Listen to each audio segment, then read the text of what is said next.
Welcome back बच्चों। आपको याद होगा हम लोग रिप्रोडक्शन चैप्टर जो है 10th क्लास का ये पढ़ रहे हैं। 10th क्लास में ये चैप्टर है रिप्रोडक्शन बायोलॉजी का, जिसको हम स्टडी कर रहे हैं। अभी तक हम क्या पढ़ चुके हैं पहले वो हम देख लेते हैं। हमने रिप्रोडक्शन पढ़ लिया कि होता क्या है रिप्रोडक्शन और कितने टाइप्स हैं रिप्रोडक्शन के। हमने 2 टाइप्स के बारे में बात की, सेक्सुअल और एसेक्सुअल रिप्रोडक्शन के बारे में। उसके बाद हमने बात की इसकी नेसेसिटी क्या है, मतलब क्यों ये ज़रूरी है और इसकी इम्पोर्टेंस क्या है, ये भी हमने पढ़ा। इसके बाद हमने पढ़ा why do animals belonging to same species look similar. Then we studied about variations. After that हमने एसेक्सुअल रिप्रोडक्शन को डिटेल में पढ़ना शुरू किया। एसेक्सुअल रिप्रोडक्शन क्या होता है, किस तरह से होता है। फिर हमने बात की टाइप्स ऑफ एसेक्सुअल रिप्रोडक्शन की, जिसमें हमने देखा कि 7 डिफरेंट टाइप्स हैं एसेक्सुअल रिप्रोडक्शन की। फिजन क्या होता है हमने ये पढ़ा। फिजन की टाइप्स में हमने बाइनरी फिजन और उसके क्या स्टेप्स हो सकते हैं बाइनरी फिजन को होने के लिए। फिर उसके बाद हमने डायग्राम्स की हेल्प से समझा बाइनरी फिजन को। फिर एडवांटेजेस बाइनरी फिजन के पढ़े, डिसएडवांटेजेस पढ़े, मल्टीपल फिजन पढ़ा, क्या स्टेप्स इन्वॉल्व होते हैं मल्टीपल फिजन में, how is binary fission different from multiple fission और multiple fission different from binary fission. We studied about fragmentation, example of fragmentation, spirogyra में फ्रेगमेंटेशन किस तरह से होती है, advantages and disadvantages of fragmentation.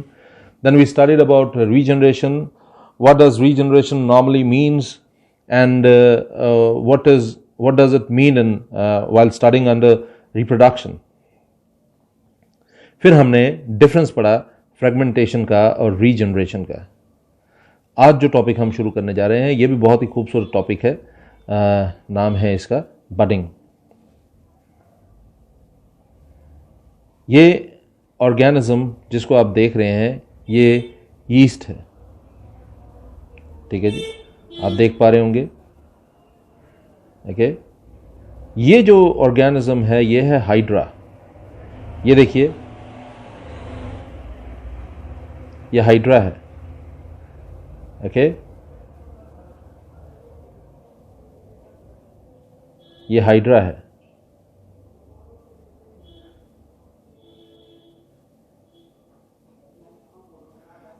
तो देखिए अभी हम बडिंग के बारे में पढ़ेंगे। बडिंग क्या होता है। In budding a new individual develops, ठीक है, individual develops from some generative anatomical point of the parent organism. इसका क्या मतलब है, इसको समझने की कोशिश कीजिएगा। इसका मतलब है कि कभी कभी क्या होता है, कोई ऑर्गेनिज्म ऐसा होता है, जैसे हम यहाँ पर हाइड्रा को स्टडी करें। अगर आप हाइड्रा की फिगर को देखेंगे ये नॉर्मल हाइड्रा है। हाइड्रा वैसे इस तरह का दिखाई देता है, आप देखें ये बडिंग के साथ हाइड्रा इस तरह से दिखाई देता है। और अगर आप बिना बडिंग के हाइड्रा को देखना चाहते हैं तो बिना बडिंग के हाइड्रा जो है कुछ इस तरह से होगा। आप देखिएगा, ये वाला पोर्शन छोड़ दीजिए, ये वाला पोर्शन, ये जिसको मैं शेड कर रहा हूँ ये पोर्शन छोड़ दीजिए, तो ये बाकी जो पोर्शन बच गया है ये पूरा पोर्शन जो है ये क्या है, ये हाइड्रा है, ठीक है जी। ये है hydra, this is hydra. Okay, I am sure कि आपको ये समझ आया होगा कि हाइड्रा एक्चुअली होता क्या है, ठीक है जी। तो मैं फिर से एक बार रिपीट कर दूं, अगर आप देखेंगे हाइड्रा ये है, ये पूरा हाइड्रा है। तो ये आप डायग्राम्स देखिए हाइड्रा की। हाइड्रा कुछ इस तरह से बना हुआ है। हाइड्रा के एक पार्ट में यहाँ पर कहीं पर ये एक डेवलपमेंट शुरू होती है, ये स्वेल करना शुरू होता है और थोड़ी देर के बाद देखते हैं कि इसमें से टेंटिकल्स वगैरह निकलना शुरू हो जाते हैं, इसका मांस बढ़ने लग जाता है और जब मांस बहुत ज़्यादा हो जाता है तो ये टूट कर अलग हो जाता है और एक नए इंडिविजुअल की तरह अपनी लाइफ जो है शुरू कर देता है। इस तरह से एक हाइड्रा से 2 हाइड्रा की फॉर्मेशन हो गई, ठीक है। बडिंग के साथ हाइड्रा ये देख लीजिए, आप यहाँ पर देख पा रहे होंगे। ओके, ये बडिंग के साथ हाइड्रा है। एक और देखिए, ये भी हाइड्रा है, इसमें 2 बड्स निकले हुए, एक ये बड ये है, एक बड ये है। तो इसका मतलब ये है कि इस हाइड्रा से जब इस हाइड्रा के 2 बड्स जो हैं जब बड़े होंगे तो अपने आप सेपरेट होकर 3 हाइड्रे बनेंगे। एक पेरेंट और 2 डॉट। ठीक है, चलते हैं थोड़ा सा और आगे। अब हम बात करते हैं, अभी जो हमने बात की है हाइड्रा के बारे में बात हुई है, बडिंग को हम डिस्कस कर रहे थे। पहले हमने बडिंग जो है वो यीस्ट सेल में देखा। आप देखें यीस्ट सेल में किस तरह से बडिंग हो रही है। यहाँ पर देखिए एक ये यीस्ट सेल है, हल्का सा इसका एक पार्ट जो है स्वेल करना शुरू होता है और इसका न्यूक्लियस जो है ये इनलार्ज होना शुरू होता है। फिर आहिस्ता आहिस्ता यहाँ पर जो है ये बाउंड्री की फॉर्मेशन हो जाती है और क्या होता है,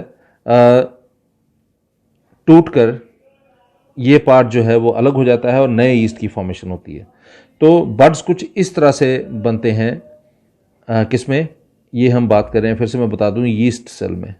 ठीक है, तो इसको हम बोलते हैं चेन ऑफ बड्स। देखिए कितने सारे बड्स हैं, 1 2 3, और जब ये टूटकर अलग होंगे तो नए ऑर्गेनिज्म की तरह डेवलप होना शुरू हो जाएंगे। थोड़ा सा और आगे बढ़ते हैं। अब बडिंग यूनिसेलुलर में भी होती है और मल्टीसेलुलर में भी होती है। ये याद रखना है आपने कि बडिंग जो है यूनिसेलुलर ऑर्गेनिज्म में भी होती है और मल्टीसेलुलर ऑर्गेनिज्म में भी होती है।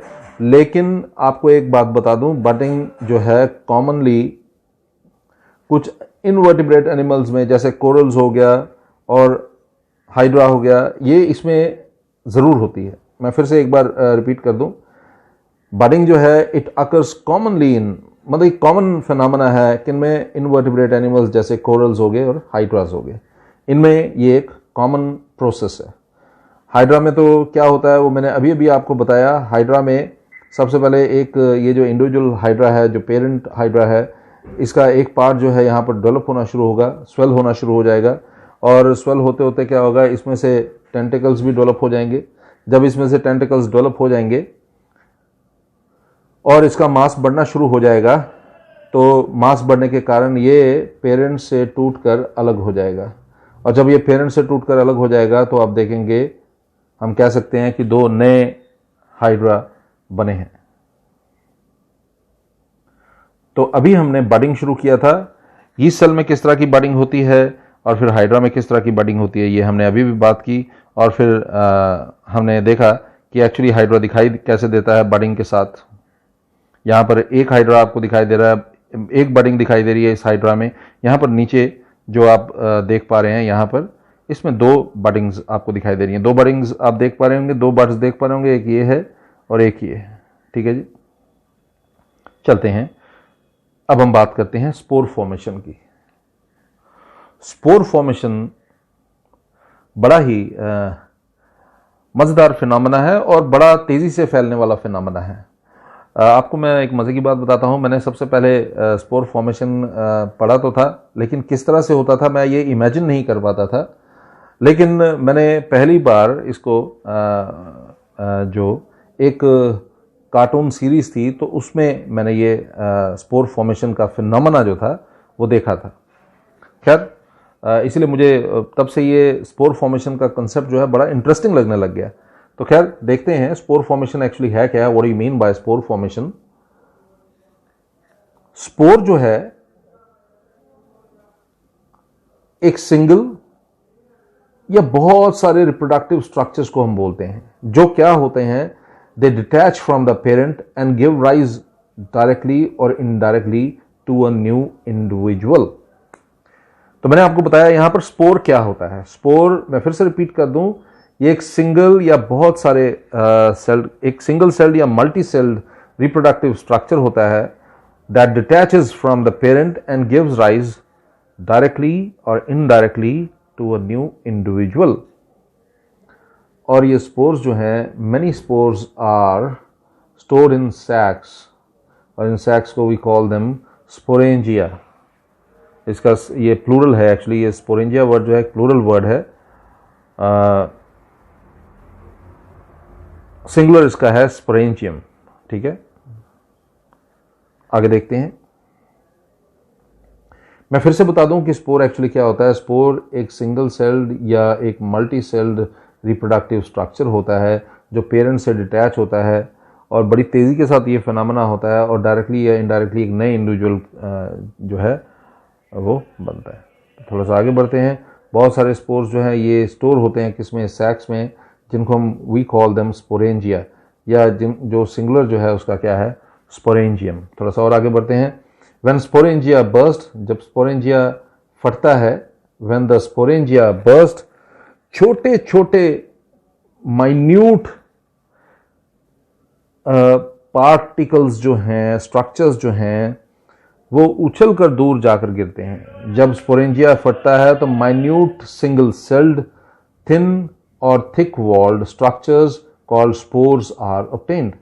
ठीक है जी, आगे चलते हैं। ये सारा फिनोमेना जो है ये सूटेबल कंडीशन में होता है, और इसी सूटेबल कंडीशन में क्या होता है, they develop into a new plant. थोड़ा सा और आगे बढ़ते हैं। अब हम बात करते हैं कुछ एक्स्ट्रा बातें, और वो क्या है, each spore grows into a new Haifa. देखिए, ये जो आप देख रहे हैं, ये देखिए, ये रूट लाइक स्ट्रक्चर जो है इसको हम स्टोलॉन कहते हैं, और ये स्टेम लाइक स्ट्रक्चर है इसको हम कहते हैं हाइफा, और ये है स्पोरेंजियम। जब ये फटता है तो इसके अंदर इस तरह से छोटे छोटे डॉट्स होते हैं जो दूर दूर फैल जाते हैं। इन डॉट्स को हम बोलते हैं, वी कॉल देम स्पोर्स। और जहां पर भी ये स्पोर्स गिरते हैं वहां से क्या होता है, एक नया हाइफा जो है डेवलप होने लग जाता है। आप यहां पर देखिए, मैंने यहां पर ये ब्रेड के ऊपर लगी हुई मोल्ड है, देखिए, आप देख पा रहे होंगे ये, ओके। तो ये इसकी डायग्राम है, आप देख रहे होंगे, आपकी बुक में भी ये डायग्राम जो है अवेलेबल है, ये है। तो देखिए ध्यान से, मैं फिर से बता दूं, हर स्पोर जो है वो हाइफा में ग्रो करता है जर्मिनेट होने के बाद। जब उसको नई हैबिटेट में जगह मिलती है, जब नया ग्राउंड मिलता है, जब नया सबस्ट्रेटम मिलता है, तो ये ग्रो करने लग जाता है, एक नया हाइफा बनाता है और ग्रो करने लग जाता है। मैं किसकी बात कर रहा हूं, मैं स्पोर की बात कर रहा हूं। थोड़ा सा और आगे बढ़ते हैं। एग्जाम्पल देख लीजिए, राइजोम्स, म्यूकर, एस्परगुलस, पेनिसिलिन।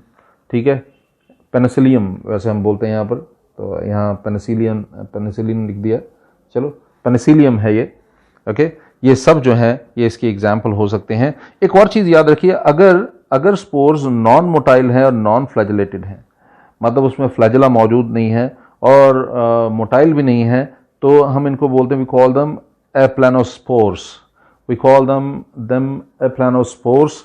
और अगर ये फ्लैजिलेटेड है, फ्लैजिलेटेड के स्पेलिंग यहाँ पर गलत है, आपको मैं बता दूं, फ्लैजिलेटेड ये है, फ्लैजिलेटेड के स्पेलिंग, ये वाले स्पेलिंग गलत हैं, ठीक है जी।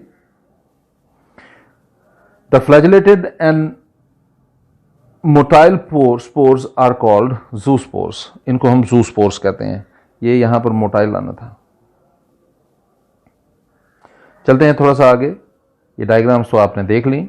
अब हम बात करेंगे वेजिटेटिव प्रोपगेशन ऑफ प्लांट्स की, लेकिन मैं फिर से एक बार आपको थोड़ा सा बडिंग के बारे में, और बडिंग क्या होता है आप देख सकते हैं। ये मैंने आपको बताया, हाइड्रा में बडिंग हमने डिस्कस की, ठीक है। फिर हमने स्पोर फॉर्मेशन पढ़ा, स्पोर फॉर्मेशन क्या होता है ये देखा हमने, और फिर उसके बाद थोड़ी सी और कुछ चीज़ें, नई चीज़ें जो स्पोर फॉर्मेशन के बारे में थी वो मैंने आपको बताई, और फिर हम आगे चले गए, डायग्राम को हमने स्टडी किया। अब हम बात करेंगे वेजिटेटिव प्रोपगेशन ऑफ प्लांट्स। बहुत ही इंपॉर्टेंट कंसेप्ट है। वेजिटेटिव प्रोपगेशन के बारे में मैं बता दूं, ये दो तरह से होता है, एक नेचुरल वेजिटेटिव प्रोपगेशन होता है और फिर आर्टिफिशियल वेजिटेटिव प्रोपगेशन भी होता है। लेकिन देखते हैं वेजिटेटिव प्रोपगेशन होता क्या है पहले। वेजिटेटिव प्रोपगेशन एक ऐसा फिनोमेना है जो बेसिकली रिप्रोडक्शन का फिनोमेना ना, एसेक्सुअल रिप्रोडक्शन का फिनोमेना है, जो कहां पर होता है, लीव्स में, लीव्स की हेल्प से, रूट्स की हेल्प से, स्टेम की हेल्प से हो सकता है। इन पार्ट्स को वी कॉल देम प्रोपग्यूल्स। जब आप इसको वेजिटेटिव प्रोपगेशन के लिए इन पार्ट्स को यूज करते हैं, वी कॉल देम प्रोपग्यूल्स। ठीक है, मैं रिपीट कर रहा हूं आपके लिए, आप ध्यान से सुनिएगा। वेजिटेटिव प्रोपगेशन वो फिनोमेना है जो कहां पर होता है, लीव्स में, रूट्स में, स्टेम्स में, ठीक है। और यानी कि आप यहां पर एक चीज देख रहे होंगे, हर पार्ट जो है वो इस्तेमाल में आ रहा है, सिर्फ एक पार्ट इस्तेमाल में नहीं आ रहा है। जरा सोचिए, आगे मैं आपको बताऊंगा, ठीक है। Vegetative propagation occurs in leaves, roots, stems, ठीक है।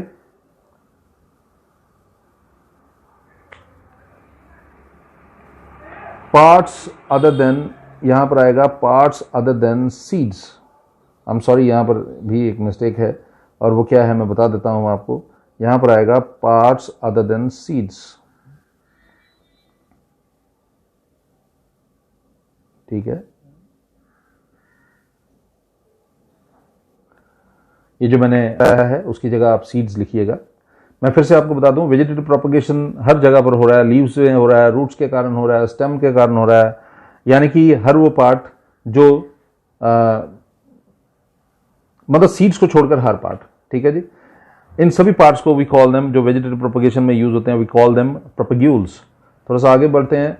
This can occur through fragmentation या रीजनरेशन से हो सकता है। कोई स्पेसिफिक वेजिटेटिव पार्ट होगा जिसको आप प्रोपग्यूल की तरह यूज करते हैं, तो वहां पर फ्रेगमेंटेशन या रीजनरेशन की हेल्प से ये फिनोमेना जो है ये हो पाता है।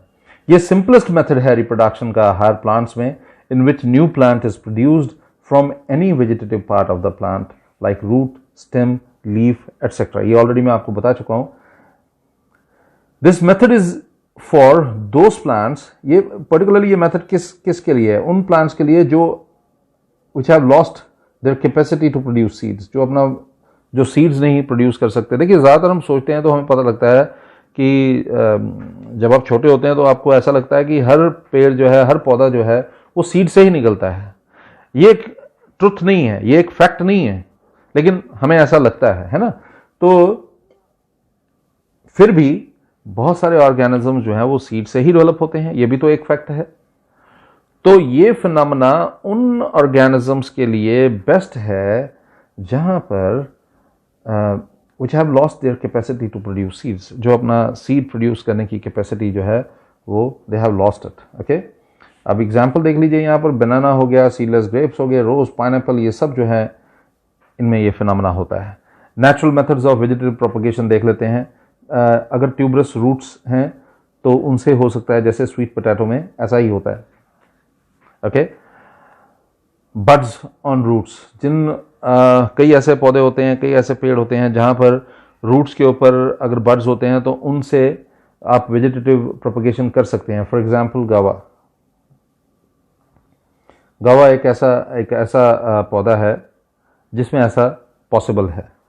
अंडरग्राउंड मॉडिफाइड स्टेम्स, जिनको राइजोम्स कहते हैं, फॉर एग्जांपल जिंजर, इसमें भी ये फिनोमेना पॉसिबल है।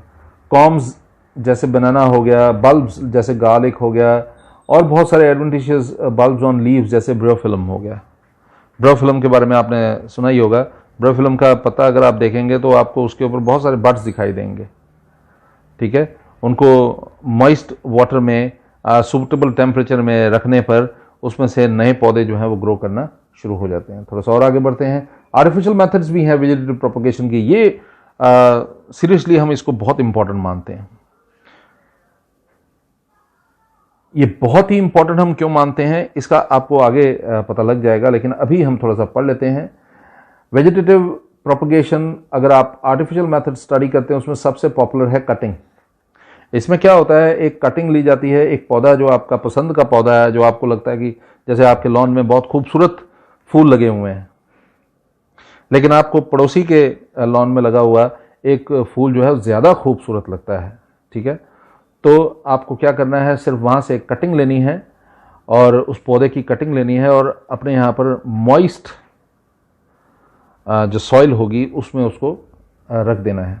लेकिन कंडीशन भी है, और कंडीशन क्या है देखिए, a new plant is grown by cutting a small part of a plant which can be a stem और a leaf that has a bud on it. जरूरी बात है कि उसके ऊपर बड होना जो है वो जरूरी है। This part is then grown into soil and watered. फिर क्या होता है, इसको मैंने कहा जैसा आपको मॉइस्ट उसमें रखा जाता है और वहाँ पर ये आहिस्ता आहिस्ता जो है वो ग्रो करता रहता है। तो बोगनविले बड़ा ही मशहूर एक पौधा है, आपने सुना होगा इसके बारे में। बोगनविले, क्रिसैंथेमम, ग्रेप्स, ये सब जो हैं इस तरह से उगाए जा सकते हैं। मैंने अभी अभी क्या बताया आपको, कटिंग के बारे में बताया है, ठीक है। कटिंग में क्या होता है, आपने सिर्फ एक पौधा लेना है जो आपको लगता है कि बहुत बढ़िया पौधा है, उससे एक छोटी सी कटिंग लेनी है। वो कटिंग कुछ इस तरह से हो जैसे उसके ऊपर एक छोटा सा बड बना होना चाहिए, एटलीस्ट कम से कम, जैसे ये बड बना हुआ है ना, आप देख पा रहे होंगे। ये कटिंग है, सपोज करिए ये कटिंग है और यहाँ पर आप देख पा रहे हैं ये छोटा सा एक बड जो है वो दिखाई दे रहा है।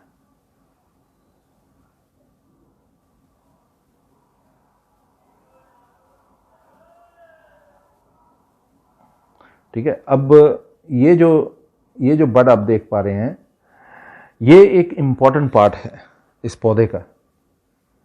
कैसे इम्पॉर्टेंट है मैं आपको उसके बारे में बता देता हूँ। ये इम्पॉर्टेंट कुछ इस तरह से है कि जब आप इस पार्ट को ज़मीन में डालेंगे, लगाएंगे, तो इस पोर्शन से क्या होगा आप देखेंगे, जो अगला पौधा जो है वो डेवलप होगा। ठीक है जी, चलते हैं आगे। देखिए,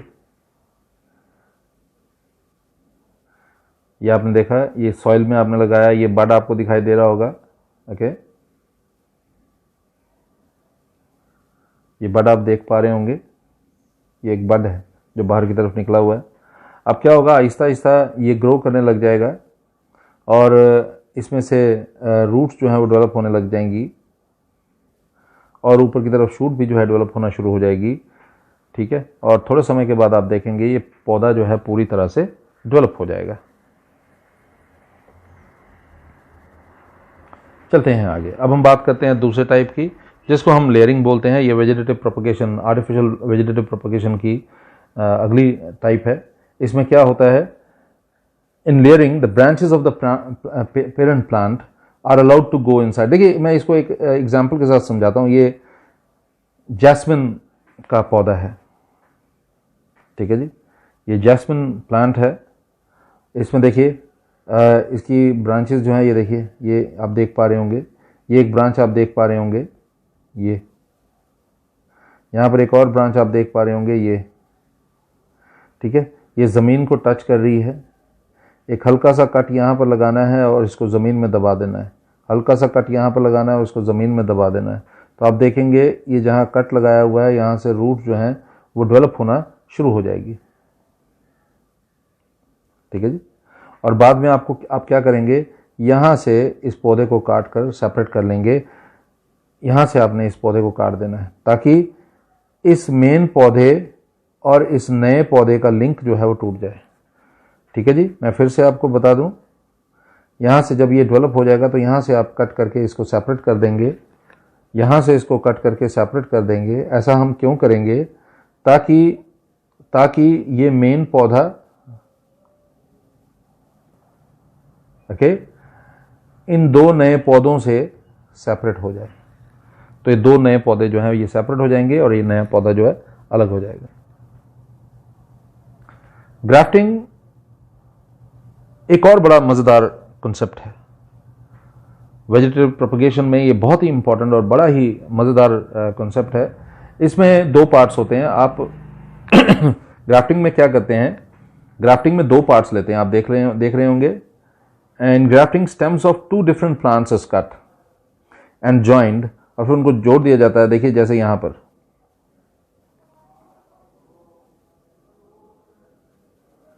ठीक है जी, ये एक प्लांट का स्टेम है, ये दूसरे प्लांट का स्टेम है, और इस प्लांट के साथ तो क्या है, देखिए आप देख रहे होंगे नीचे रूट्स हैं। तो ये जो ऊपर वाला पोर्शन है ये कहीं और से लाया गया है, इसको हम सियॉन कहते हैं, वी कॉल इट सियॉन। और जो नीचे वाला पार्ट है इसको हम कहते हैं, we call it stock. This is scion, this is stock. और इन दोनों को क्या किया जाता है, दोनों को जोड़ दिया जाता है। ठीक है जी, और फिर इनको टेप से बंद कर दिया जाता है। अगर आपको कभी ये देखने का मौका मिले तो ये ग्राफ्टिंग इस तरह से आपको दिखाई देगी। देखिए ये कुछ इस तरह से दिखाई देगी।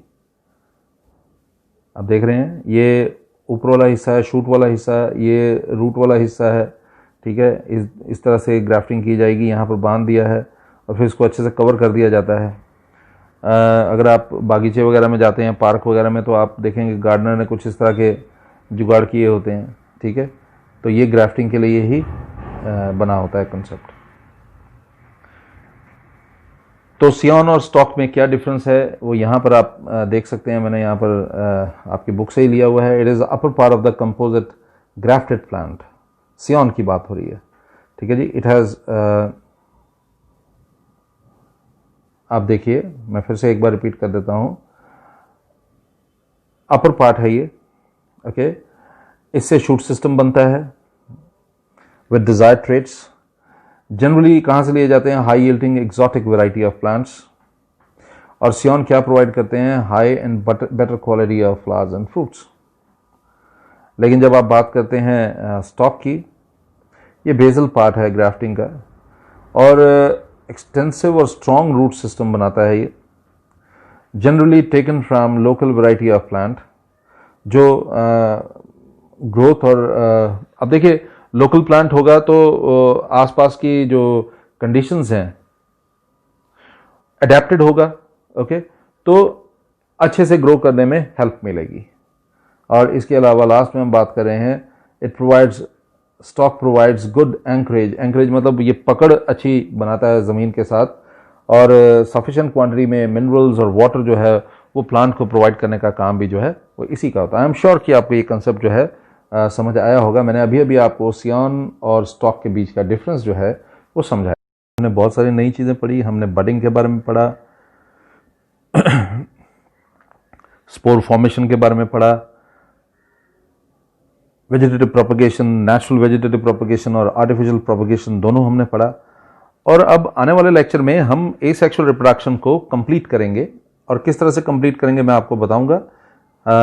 उसमें मैं आपको ग्राफ्टिंग से रिलेटेड कुछ चीज़ें बताऊंगा। ग्राफ्टिंग के फ़ायदे और नुकसान दोनों हम बात करेंगे, उनके बारे में बात करेंगे।